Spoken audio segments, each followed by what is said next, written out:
Pemirsa, Anda masih bersama kami di Metro Siang. Kali ini kita akan ulas sebuah topik di dalam fact check hari ini. Karena pemirsa, sejumlah negara di kawasan Asia mengalami peningkatan suhu yang ekstrim. Bahkan beberapa negara mengeluarkan peringatan heat wave atau gelombang panas yang mengancam keselamatan warga di negara tersebut. Tapi bagaimana sebenarnya dengan Indonesia? Apakah ada suhu ekstrim juga yang mengancam Indonesia? Kita akan bahas dalam fact check hari ini, suhu panas ekstrim mengintai Indonesia. Apakah benar? Jadi pemirsa, kita lihat yang pertama. Ini terjadi dalam kurun waktu di sepanjang bulan April ini. Di beberapa hari terakhir ada kenaikan suhu yang cukup ekstrem terjadi di beberapa negara yang ada di benua Asia. Kalau saya ajak Anda lihat, kita lihat yang pertama di Bangladesh. Suhunya sampai dengan 42 derajat Celcius. Dan ini tidak terjadi dalam satu hari saja. Lebih dari 5 hari maka bisa dikategorikan sebagai heat wave. Kemudian di India sampai dengan 42 derajat Celcius. Myanmar 46 derajat Celcius. Di Kamboja 42 derajat Celcius. Dan yang paling tinggi itu ada di Thailand. Kalau Thailand ada beberapa daerah yang suhunya adalah di angka 52 derajat Celcius. Ternyata yang paling tinggi ada di Phuket.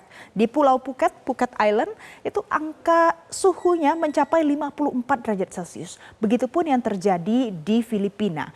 Di Filipina rata-rata 45 derajat Celcius, tapi khusus di Pulau Luzon ada 48 derajat Celcius. Dan yang aneh lagi, di Nepal, negara dengan banyak gunung dan bahkan di puncaknya ada es sekalipun, itu sampai 40 derajat Celcius khusus di Nepal.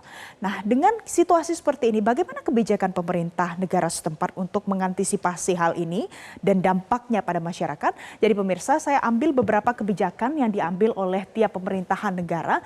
Di slide selanjutnya kita lihat di Filipina misalnya. Di Filipina ada kebijakan yang diambil oleh pemerintah setempat untuk kemudian harus meliburkan sekolah, kemudian mengimbau masyarakat untuk lebih hati-hati lagi pada saat bepergian di luar ruangan dan juga meminta supaya warga tetap menjaga dehidrasi tubuh supaya tidak mengalami heat stroke karena heat wave ini terjadi selama berhari-hari.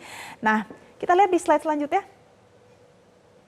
Selanjutnya pemirsa, kita lihat lagi ada beberapa penyebab terjadinya di slide selanjutnya. Ada beberapa penyebab ini terjadi di beberapa negara yang ada di Asia. Kita lihat di slide selanjutnya. Nah, pemirsa, penyebabnya adalah posisi semu matahari pada bulan April 2024 yang berada di dekat garis khatulistiwa. Dan kita tahu Indonesia juga ada di dekat garis khatulistiwa. Kemudian diperburuk pula dengan kondisi El Nino yang terjadi akhir-akhir ini tidak hanya di negara-negara yang sebelumnya kita bahas, tapi juga terjadi di Indonesia. Ini adalah dua penyebab utama mengapa heat wave atau gelombang panas. Gelombang panas adalah kenaikan suhu yang ekstrim terjadi di satu daerah, namun terjadi lebih dari biasanya 5 hari kurun waktunya. Ini adalah dua penyebab terjadinya. Kemudian kita lihat bagaimana dengan kondisi di Indonesia. Apakah suhu ekstrim ini terjadi di Indonesia pemirsa? Kita lihat di slide selanjutnya ada dua tanggal yang dicatat oleh BMKG dengan suhu yang cukup tinggi ketimbangkan hari biasanya. Karena jika di hari biasa suhu di Indonesia ada rata-rata 36,5 derajat Celcius. 21 April pemirsa di Medan 37 derajat Celcius ini yang tercatat.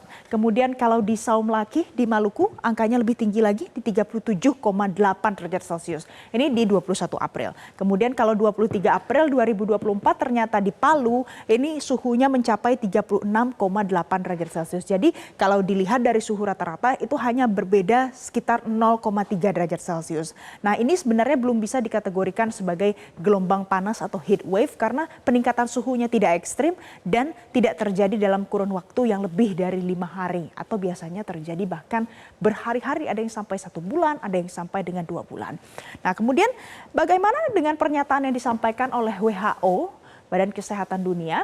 Kita lihat ini yang disampaikan oleh Sekjen WHO, Celeste Saulo, yang mengatakan begini. Banyak negara di kawasan ini maksudnya kawasan Asia yang mengalami rekor tahun terpanas di 2023. Bersamaan dengan serangkaian kondisi ekstrim mulai dari kekeringan, kemudian gelombang panas, hingga banjir dan juga badai. Nah, bagaimana dengan di Indonesia pemirsa? Kita lihat pula apa yang disampaikan oleh BMKG karena ada kaitannya dengan kondisi-kondisi ekstrim. Jadi tidak hanya suhu saja tapi juga ada mungkin bencana hidrometeorologi. Selanjutnya kita lihat di Guswanto, Deputi Bidang Meteorologi BMKG mengatakan pencegahan penggunaan tabir surya. Ini adalah langkah preventifnya ya pemirsa. Kemudian menghindari paparan langsung sinar matahari. Memastikan juga tubuh tetap terhidrasi selama suhu panas ekstrim.